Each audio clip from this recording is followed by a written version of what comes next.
الحمد لله والصلاة والسلام على رسول الله. أعوذ بالله من الشيطان الرجيم. بسم الله الرحمن الرحيم. تبارك الذي بيده الملك وهو على كل شيء قدير الذي خلق الموت والحياة ليبلوكم أيكم أحسن عملا وهو العزيز الغفور. 29واں پارہ ہے. اس پارے میں 11 صورتیں ہیں. پہلی صورت سورۃ الملک، جس کے بارے میں رسول اللہ صلی اللہ علیہ وسلم کا فرمان ہے کہ قرآن مجید ایک ایسی صورت ہے جس کی 30 آیات ہیں. فرمایا کہ وہ اپنے پڑھنے والے کی طرف سے کل قیامت والے دن اللہ سے جھگڑا کرے گی اور اسے جنت میں داخل کرا کے چھوڑے گی. اور نبی کریم صلی اللہ علیہ وسلم اس صورت کو اس قدر پڑھا کرتے تھے کہ جب تک آپ اس کو پڑھ نہ لیتے اس وقت تک آپ آرام نہیں کیا کرتے تھے. یعنی سوتے وقت اللہ کے پیغمبر اس سورہ کو پڑھ کے سویا کرتے تھے. اس کا آغاز کیا ہے تبارک الذی، کہ بہت ہی بابرکت ہے وہ ذات جس کے ہاتھ میں بادشاہت ہے. ساری بادشاہی اللہ تعالیٰ کے پاس ہے. یہاں یہ سوال پیدا ہوتا ہے کہ دنیا میں بہت سے لوگ بادشاہ ہیں، بادشاہ بنے ہیں اور اب بھی ہیں، تو اس کا پھر کیا معنی کہ تمام در بادشاہی اللہ تعالیٰ کے ہاتھ میں ہے؟ اصل بات یہ ہے کہ دنیا میں جتنے بھی بادشاہ ہوئے ہیں یا جتنی بھی ان کی رعایا ہے، بادشاہ اپنی رعایا کا محتاج رہا ہمیشہ، اور رعایا جو ہے اپنی جان اپنے مال کے تحفظ کے لیے وقت کے بادشاہ کی محتاج رہی ہے. تو دنیا میں محکوم ہو یا حاکم ہو، یہ دونوں ایک دوسرے کے محتاج ہوتے ہیں، جبکہ اللہ تعالیٰ کی ذات کی بادشاہت ایسی ہے کہ کسی کا محتاج نہیں ہے.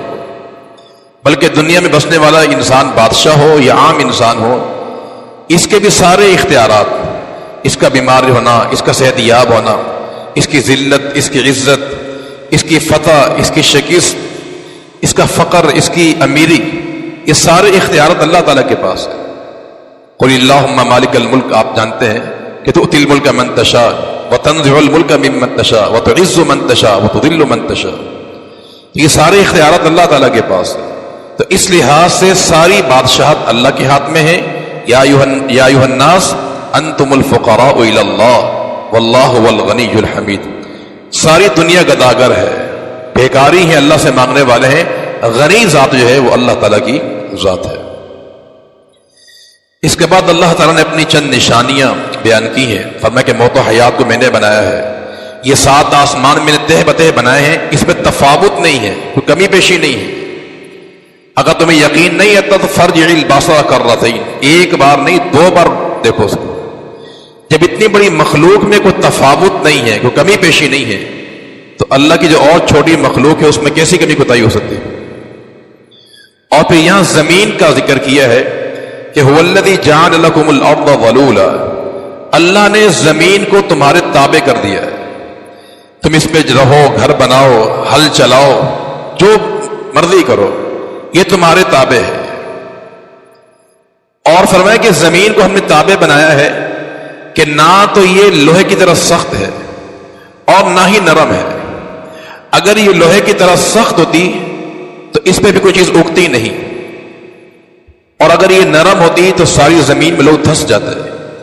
اس رب العالمین نے ایک میانہ روی سے بنایا ہے کہ نہ لوہے کی طرح سخت ہے اور نہ یہ نرم بنے گی. یہ ساری اللہ تعالیٰ کی قدرت کی نشانیوں کو یہاں ذکر کیا گیا ہے. اس کے بعد سورۃ القلم ہے. فرمایا کہ نون والقلم وما یسطرون، قسم ہے قلم کی جو وہ لکھتا ہے.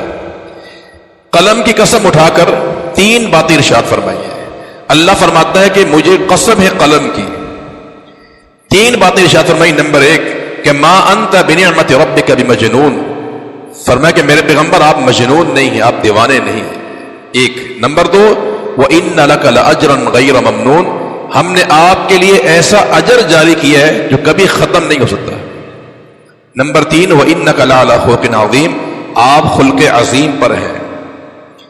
قسم اٹھا کے 3 باتوں کو ثابت کیا ہے. قلم کے بارے میں رسول اللہ صلی اللہ علیہ وسلم کا فرمان ہے کہ ان اول شیء ما خلقہ اللہ القلم، اللہ نے روئے زمین میں کائنات میں سب سے پہلے قلم کو پیدا کیا ہے۔ اس نے کہا اکتب، لکھ۔ کیا لکھوں؟ فرمایا قیامت تک کی جتنی بھی تقدیر ہے ساری باتیں لکھ دو۔ یہاں رد ہے ان لوگوں پر جو یہ کہتے ہیں کہ اللہ تعالیٰ نے سب سے پہلے اپنے نبی کے نور کو پیدا کیا۔ موضوع روایت ہے، من گھڑت ہے۔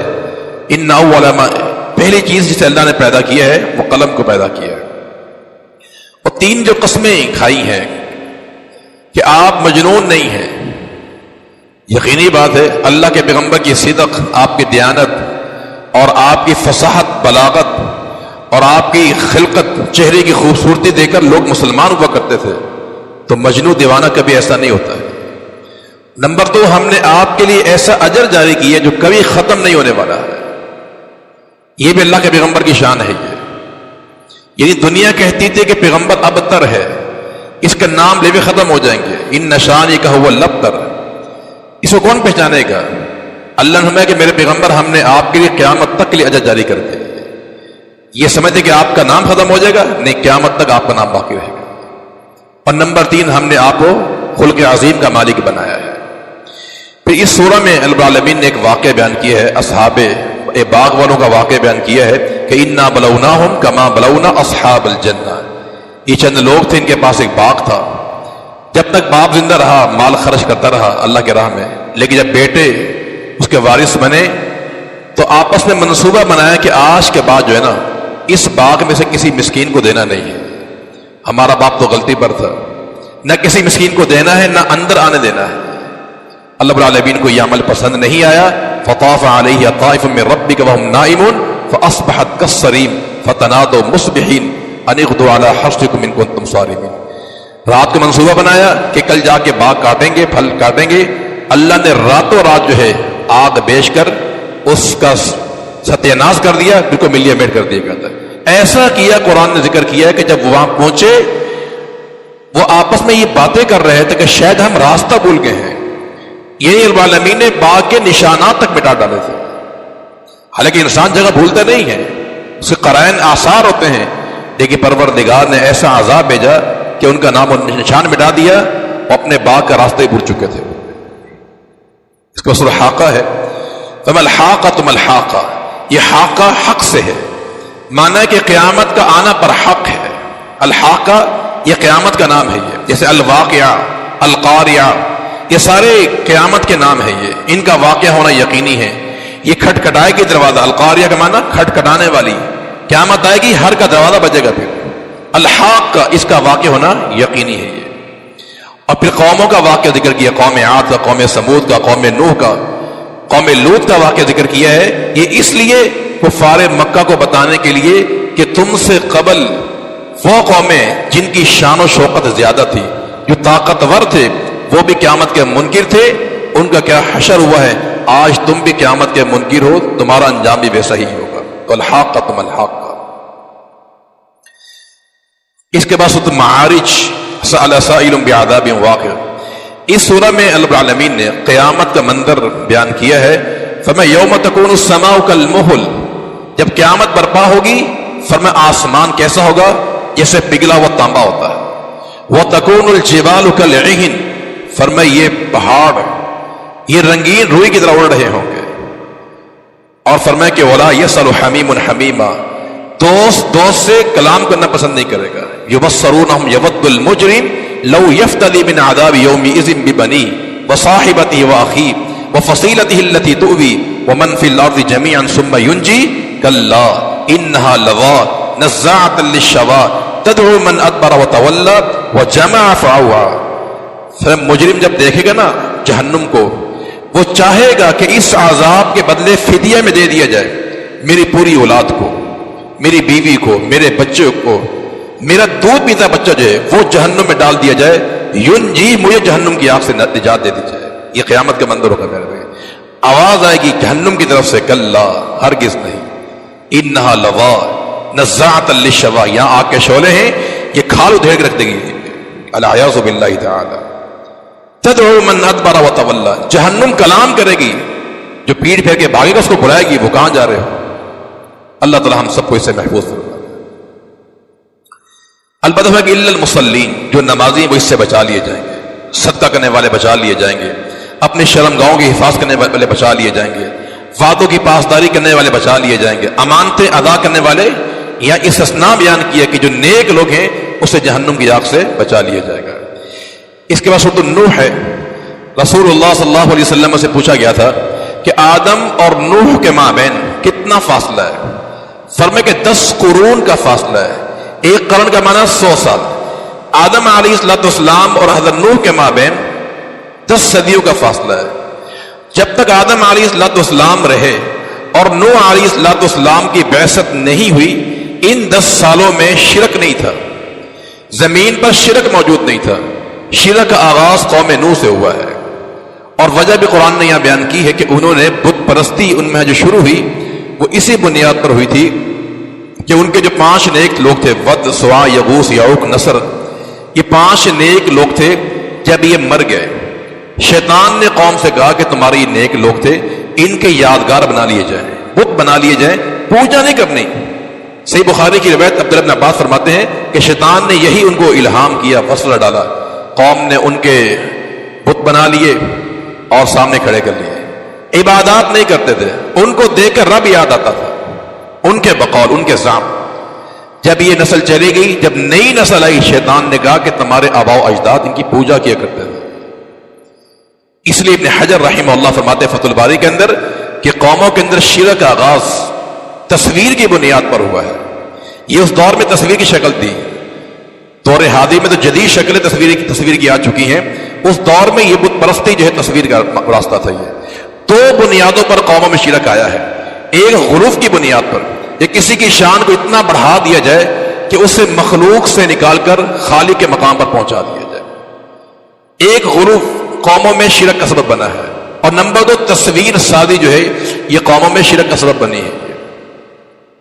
تو نوح علیہ السلام نے اپنی قوم کو 950 سال دعوت دی، اور قرآن نے ان کی دعوت کا انداز ذکر کیا ہے کہ دعوت یہ نہیں کہ خطبہ دے دیا اور درس دے دیا، نہیں، ایک ایک بندے کے پاس جاتے تھے، اجتماع میں جاتے، لیلا و نہارا، دن میں بھی رات میں بھی. لیکن قوم نے ایمان لے کر نہیں آئی. اور قرآن نے کہا کہ وہ قوم اس قدر ضدی تھی، وقالوا لا تذرن آلہتکم ولا تذرن ودا ولا سواعا ولا یغوث ویعوق ونسرا، کہ آپ یہ دیکھیں کہ 950 سال دعوت دی، کتنی نسلیں آئی ہوں گی 950 سال میں، لیکن ہر مرنے والا مرتے وقت یہ وصیت کرتا تھا کہ تم نے نوح کی بات نہیں ماننی، یہ تمہارے جو ہے نا بت، ود، سوا، ان کو چھوڑنا نہیں ہے. یہ تاکیدی وصیت کر کے مرا کرتے تھے. اس پیغمبر کا حوصلہ تھا کہ 950 سال ایک قوم کو دعوت دی، 80 بندے مسلمان ہوئے.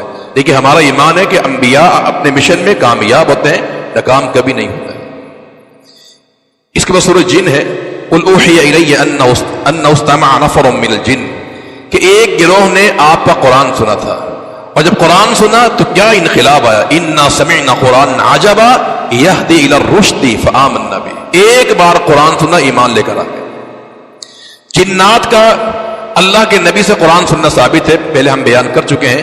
آپ وادی نخلا میں تھے، فجر کی نماز پڑھا رہے تھے تو جنات نے یہ قرآن سنا تھا اور ایمان لے کر آ گئے تھے، اور داعی بن کے اپنے قوم کے پاس گئے تھے اور قوم کو بھی قرآن پر ایمان لانے کی دعوت دی تھی. نبی کریم صلی اللہ علیہ وسلم سے اور متعدد مقامات پر بھی جنات نے قرآن سنا ہے. جیسا کہ صحیح مسلم کی روایت ہے، عبداللہ ابن مسعود رضی اللہ تعالیٰ عنہ بیان کرتے ہیں کہ ایک رات اللہ کے پیغمبر مدینہ سے اچانک غائب ہو گئے، نظر نہیں آئے. فرماتے صحابہ کرام پریشان تھے، ہم نکلے آپ کو ڈھونڈنے کے لیے تو ہم نے کیا دیکھا کہ آپ حرا کی طرف سے آ رہے ہیں. وہاں سے آپ آ رہے تھے، ہماری جو تکلیف تھی وہ دور ہوئی. آپ نے ہمیں کہ اتانی داعی الجن، میرے پاس جنوں کا دائی آیا تھا، ان کا سردار آیا تھا. فرمایا کہ فذهبت معه، میں اس کے ساتھ گیا، فقرأت علیہم القرآن، میں نے ان کو قرآن پڑھ کے سنایا. اور ایک اور روایت بھی ہے، مشہور روایت ہے کہ نبی کریم صلی اللہ علیہ وسلم سے جنات نے سورہ الرحمن بھی سنی تھی. تو قرآن سننا جنات کیا ہے ثابت ہے، اور پھر اس پر وہ ایمان لے آئے تھے. اس کا سورہ مزمل ہے، یا ایھا المزمل، اے مزمل، یہ نبی کریم صلی اللہ علیہ وسلم کا لقب ہے. آپ کو مزمل کیوں کہا گیا؟ مزمل، اس کی بہت سی توجیحات ہیں لیکن ایک ہی بیان کریں گے. جب نبی کریم صلی اللہ علیہ وسلم پر پہلی وحی آئی تھی، آپ غار حرا میں تھے، جبریل آئے، اقرا، آپ پڑھیے، فرمایا کہ مانا بقاری، مجھے پڑھنا نہیں آتا ہے. آپ نے، جبریل نے آپ کو سب دبایا، گلے سے لگایا، ہمیں اتنا دبایا کہ حتی ظننت، حتی شممت ریح الموت، یہاں تک کہ مجھے موت کی بو آنے لگی کہ شاید میں اب میرا بچنا مشکل ہو جائے گا. اس موقع پہ اللہ کے پیغمبر گھر گئے تھے، کپ کپا رہے تھے، یرجف فؤادہ، دل آپ کا کانپ رہا تھا. ہمیں خدیجہ زملونی، زملونی، مجھے کمبل اڑا دو.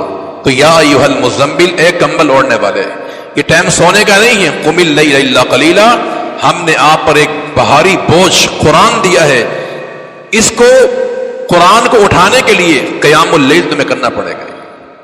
اور علماء نے لکھا ہے، مفسرین نے، کہ تہجد کی جو نماز ہوتی ہے یہ معاون ثابت ہوتی ہے دعوت کے لیے، تبلیغ کے لیے. تو یا ایھا المزمل، اے سونے والے، اب سونے کا وقت نہیں رہا ہے. اب آپ پہ ہم نے انا سنلقی علیک قولا ثقیلا، ہم قول ثقیل آپ کو دینے والے ہیں، لہذا اس کو اٹھانے کے لیے آپ کو قم اللیل، قیام کرنا پڑے گا. دیکھیں نبی کریم صلی اللہ علیہ وسلم اور آپ کی امت، اس پر قیام اللیل فرض نہیں ہے، تاکید کی گئی ہے، اس کے فضائل بیان کیے گئے ہیں. رسول اللہ صلی اللہ علیہ وسلم کا فرمان ہے کہ فرض نماز کے بعد سب سے افضل ترین نماز قیام اللیل ہے. رسول اللہ صلی اللہ علیہ وسلم کا فرمان ہے، فرمایا علیکم بقیام اللیل، تم قیام اللیل کو لازم کرو، فإنہ دأب الصالحین، یہ نیک لوگ کی عادت رہی ہے کہ جو صالحین تھے، صلحاء تھے، وہ قیام اللیل کیا کرتے تھے. اور نمبر 2 فرمایا کہ گناہ معاف ہوتے ہیں. اور نمبر 3 اللہ کا قرب انسان کو حاصل ہوتا ہے. بہت سی بیماریوں کے اس میں علاج موجود ہے. قیام اللیل کا التزام ہونا چاہیے. قرآن نے تعریف کی ہے، تتجافى جنوبهم عن المضاجع يدعون ربهم خوفا وطمعا. اہل ایمان وہ ہوتے ہیں کہ ان کے پہلو بستر سے الگ رہتے ہیں، سوتے نہیں رہتے، وہ قیام اللیل بھی کرتے ہیں. كانوا قليلا من الليل ما يهجعون وبالاسحار هم يستغفرون، رات کو بہت کم سوتے ہیں اور سحری کے وقت استغفار کرتے ہیں. اللہ تعالی ہمیں بھی اس کی توفیق عطا فرمائے.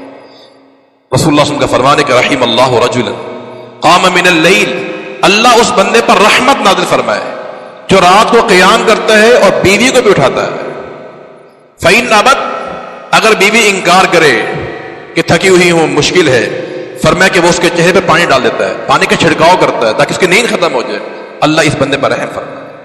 ورحم اللہ امراۃ، اللہ اس خاتون پر رحم فرمائے قامت من اللیل، جو قیام اللیل کرتی ہے اور شوہر کو بھی بیدار کرتی ہے. اگر شوہر انکار کر دے تو فرشت علی وجہ الماء، اس کے چہرے پہ پانی وہ چھڑک دیتی ہے.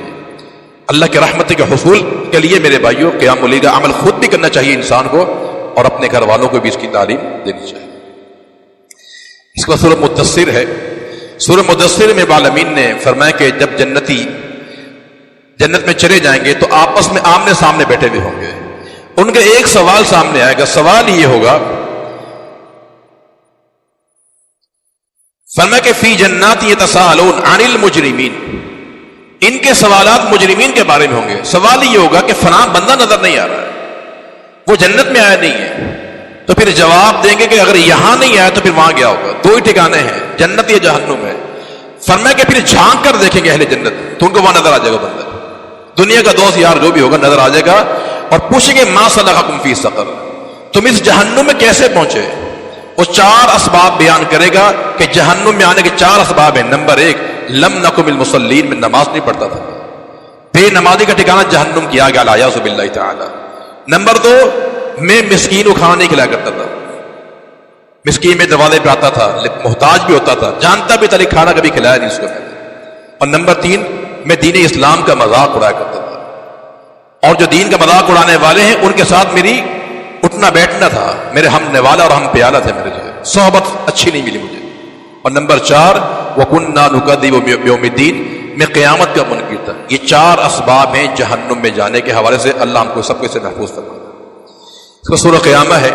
سورہ قیامہ میں العالمین نے بڑی عجیب بات ارشاد فرمائی ہے، فَمَا أَيَحْسَبُ الْإِنسَانُ أَلَّن نَّجْمَعَ عِظَامًا، انسان یہ سمجھتا ہے کہ ہم اس کی ہڈیاں جمع نہیں کریں گے. یہ کفار مکہ جو ہے وہ منکر تھے کہ مر جانے کے بعد زندہ انسان نہیں ہوگا. فرمایا انسان یہ محال سمجھتا ہے کہ ہم ہڈیاں جمع نہیں کریں گے. بلا قادرین علی ان نسوی بنانا، ہماری شان تو یہ ہے کہ ہم چاہیں تو انسان کے جو پورے ہیں نا، پورے یہ بہت باریک ہوتے ہیں، ان کو بنانے پر ہم قادر ہیں. یعنی ہڈی تو ایک مضبوط چیز ہوتی ہے، اس کو بنانا مشکل نہیں ہمارے لیے. وہ چیزیں جو انسان کے جسم میں باریک ہوتی، نرم ہوتی ہیں، پورے بہت نرم ہوتے ہیں، ان کو بنانے پر ہم قادر ہیں. اور مزے کی بات یہ کہ دنیا میں پورے جو ہیں انسان کے ایک جیسے نہیں ہوتے ہیں، اس لیے سیکورٹی اس کے لیے لی جاتی ہے پوروں کے ذریعے بھی. جو ہے العالمین کی شان ہے. تو جو ذات پورے بنا سکتی ہے وہ ہڈیاں کیسے جمع نہیں کر سکتی.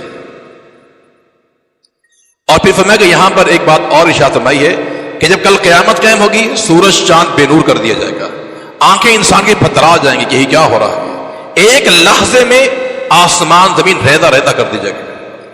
اس موقع پہ انسان پوچھے گا این المفر، کہاں جانا ہے ابھی؟ کوئی سجائی نہیں دے رہا، کیا کرنا چاہیے. یونبا الانسان، اس دن انسان کو بتایا جائے گا بما قدم واخر، بتایا جائے گا تو نے آگے کیا بھیجا ہے اور پیچھے کیا چھوڑ کر آیا. ایک ایک بات کو خبر دیجیے گی میرے بھائیو. فرمایا کہ خبر نہ بھی دی جائے نا تو بل الانسان علی نفسی بصیرہ، انسان خود جانتا اپنے بارے میں کہ میں کیا لے کر آیا ہوں، کیا چھوڑ کر آیا. ہر انسان بصیر ہے اپنے عمل پر. جو میں اپنے بارے میں جو مرضی بولوں منہ سے کہ میں ایسا ہوں ویسا ہوں، میرا دل جانتا کہ میں کیسا ہوں. یعنی بل الانسان علی نفسی بصیرہ کا معنی یہ ہے کہ اگر میں لوگوں کے سامنے پارسا بھی بن جاؤں کہ بڑا نیک آدمی ہوں، صالح آدمی ہوں، لیکن میرا دل جانتا کہ میں کیسا آدمی ہوں. تو اصل تو انسان کی اندرونی کیفیت ہوا کرتی ہے. دنیا کے سامنے انسان کا جیسا بھی روپ ہو، اصل بات ہے کہ دل انسان کا کیسا ہے وہ صحیح ہونا چاہیے. اور پھر یہاں دیدار الہی کا ذکر کیا گیا ہے کہ وجوہ یومئذ ناظرہ الی ربہا ناظرہ. جب کل قیامت قائم ہوگی کچھ چہرے تر و تازہ ہوں گے، شاداب ہوں گے، ان کے چہرے پر تازگی، بشاشت اور نور موجود ہوگا میرے بھائیوں. اور الی ربہا ناظرہ، اپنے رب کی طرف دیکھنے والے ہوں گے. اللہم اجعلنا منہم، اللہ میں ان لوگوں میں شامل فرما دے. اللہ کا دیدار برحق ہے، اہل ایمان کو کروایا جائے گا. صحیح البخاری میں روایتیں موجود ہیں. قرآن مجید میں کئی مقامات پر اللہ کے دیدار کا ذکر کیا گیا ہے. للذین احسنوا الحسنی وزیادہ، جو لوگ نیکی کرنے والے ہیں دنیا میں انہیں جنت بھی دی جائے گی وزیادہ، اللہ کا دیدار بھی کروایا جائے گا. کتاب و سنت میں جتنی وہ روایات ہیں جس میں اللہ کے لقاء کا ذکر ہے، وَلِقَاؤُكَ حَقٌّ، صحیح بخاری کی روایت ہے، اے اللہ تجھ سے ملاقات پر حق ہے. جن جن روایتوں میں اللہ سے ملاقات کا ذکر آتا ہے یہ ساری روایات اللہ تعالیٰ کے دیدار کی دلیل ہے. چونکہ ملاقات کیسے ہوتی ہے؟ جب انسان آمنے سامنے ہوتا ہے. فون پر ملاقات نہیں کہتے اس کو، فون پر کلام کرتا ہے انسان. ملاقات کب ہوتی ہے؟ جب انسان آمنے سامنے بیٹھا ہوا ہو. تو وَلِقَاؤُكَ حَقٌّ اللہم انی اسألُكَ لذۃ النظر الی وجہک والشوق الی لقائک. تو اللہ سے ملاقات پر حق ہے. جب ملاقات ہوگی تو اہل ایمان کو اللہ کا دیدار بھی کروایا جائے گا. یہ جو اللہ کا دیدار ہے بڑا عظیم و شان ہے. اس کو پانے کے لیے دو سبب اسلام نے بیان کیے ہیں. ایک عصر کی نماز کی پابندی ہے اور ایک فجر کی نماز کی پابندی ہے. جو انسان ان دو نمازوں کی پابندی کرنے والا ہے یہ دو نمازیں دیدار الہی کے لیے معاون ہے میرے بھائی. اس کے بعد سورۃ دہر ہے. سورۃ دہر میں العالمین نے اہل ایمان کے اوصاف بیان کی ہے کہ ان الابرار یشربون من کأس کان مزاجہ کافورا. پہلے بیان کیا کفار کا کہ کفار کو بھڑکتا ہوا پانی دیا جائے گا، الیاذ باللہ تعالی.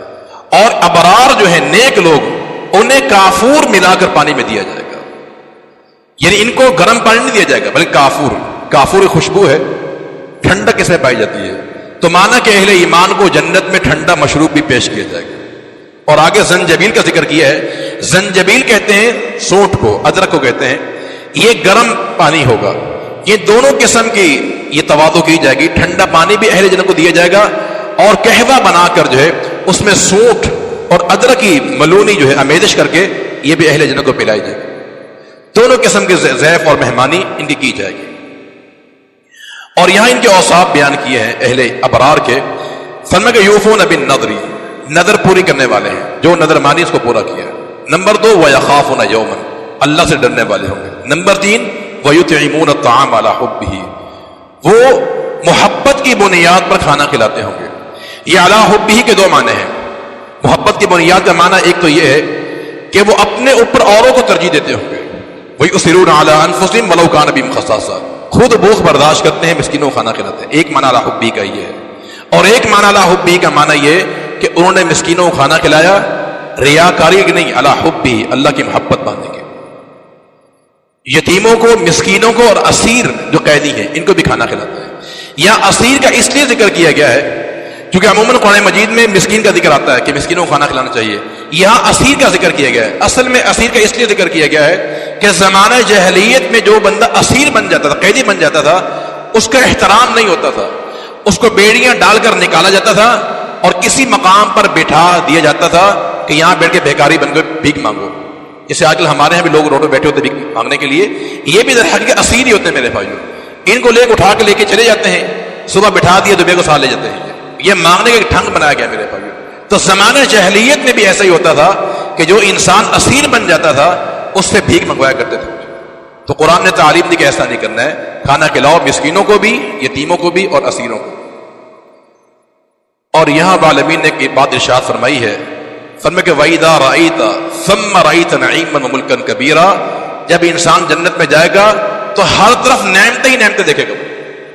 ہر طرف نعمت نعمت. کیا کیا نعمت ہوگی؟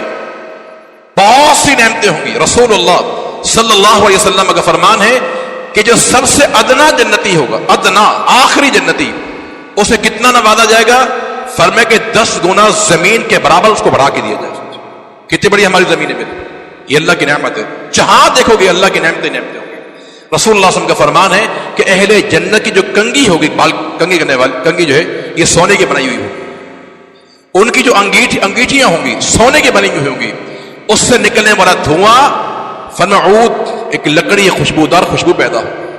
اہل جنت کا پسینہ، اس کی خوشبو فرمایا کستوری کی طرح. تو وَإِذَا رَأَيْتَ ثَمَّ رَأَيْتَ نَعِيمًا وَمُلْكًا كَبِيرًا، جہاں انسان دیکھے گا اس کو نعمتیں ہی نعمتیں نظر آئیں. اللہ کلام کرے گا، اللہ کا دیدار ہوگا، فرشتے سلام کریں گے، فرشتوں کی آمد و رفت جنت میں لگی رہے گی میرے بھائیو. ولدان و مخلدون موجود ہوں گے انسان کے لیے، بچے موجود ہیں، خدمت گزار موجود ہے آپ کے لیے. اور ریشم کے لباس انسان کو پہنایا جائے گا. صرف ریشم کا لباس ہی نہیں، قرآن نے کہا ان کے جو نیچے بچھا ہوا ہوگا، ان کا جو بچھونا، وہ ان کی کھڑکیوں کے پردے، گاؤں تکیا، ہر چیز ریشم کی بنی ہوئی. جب یہ ریشم سے ملبوس ہیں تو جنتی کیا عالم ہوگا میرے بھائی. تو وَإِذَا رَأَيْتَ ثَمَّ رَأَيْتَ نَعِيمًا وَمُلْكًا كَبِيرًا، جہاں انسان نگاہ اٹھا کے دیکھے گا ہر طرف نعمتیں ہی نعمتیں انسان کو نظر آئیں. رسول اللہ صلی اللہ علیہ وسلم کا فرمان ہے کہ جنت میں ایک باغ ایسا ہوگا، 2 باغ ایسے ہوں گے کہ ان کی ہر چیز سونے کی ہوگی، اور 2 باغ ایسے کہ ان کی ہر چیز چاندی کی بنائی جائے گی. یہ سب نعمتیں میرے بھائیو اللہ تعالی ہمیں اہل جنت میں شامل فرما ہے. آخری بات ایک اور شان بیان کی ہے، فرمایا کہ وَسَقَاهُمْ رَبُّهُمْ شَرَابًا طَهُورًا، جب جنتی جنت میں جائے گا تو وَسَقَاهُمْ رَبُّهُمْ، اللہ انہیں پلائے گا شَرَابًا طَهُورًا. یہاں کتنی بڑی بشارت ہے. نمبر 1 اللہ پلائے گا میرے بھائی. اس سے بڑی کیا عزت ہو سکتی ہے کہ ہم جیسے گنہگاروں کو اللہ تعالیٰ یہ شراب طہور پلا دے میرے بھائی. دنیا میں کوئی بڑا انسان ہمیں پانی دے دے تو ہم بہت خوش ہوتے ہیں. تو وَسَقَاهُمْ رَبُّهُمْ، اللہ پلائے گا اہل جنت کو پانی میرے بھائی. نمبر 1. نمبر 2 شرابًا طہورا، وہ اتنا پاک ہوگا کہ زہری باطنی جتنی بھی نجاستیں اس سے پاک ہوگا. دنیا میں انسان پانی پیتا ہے لیکن اس میں نجاست ہو سکتی ہے، بعض اوقات نظر نہیں ہوتی لیکن مانوی طور پہ ہو سکتی ہے. لیکن جو جنت کی شراب طہور ہے وہ زہری باطنی تمام نجاستوں سے پاک صاف ہے. اور نمبر 3 شرابًا طہورا کا معنی یہ ہے کہ اتنا پاک ہوگا کہ جیسے انسان پیے گا دل کی ساری قدورتیں ختم ہو جائے گی میرے. اللہ تعالیٰ ہمیں اپنے فضل و کرم سے اہل جنت میں شامل فرما دے. اللہ قرآن کو سمجھ کر عمل کی توفیق عطا فرما دے. وآخر دعوانا الحمدللہ.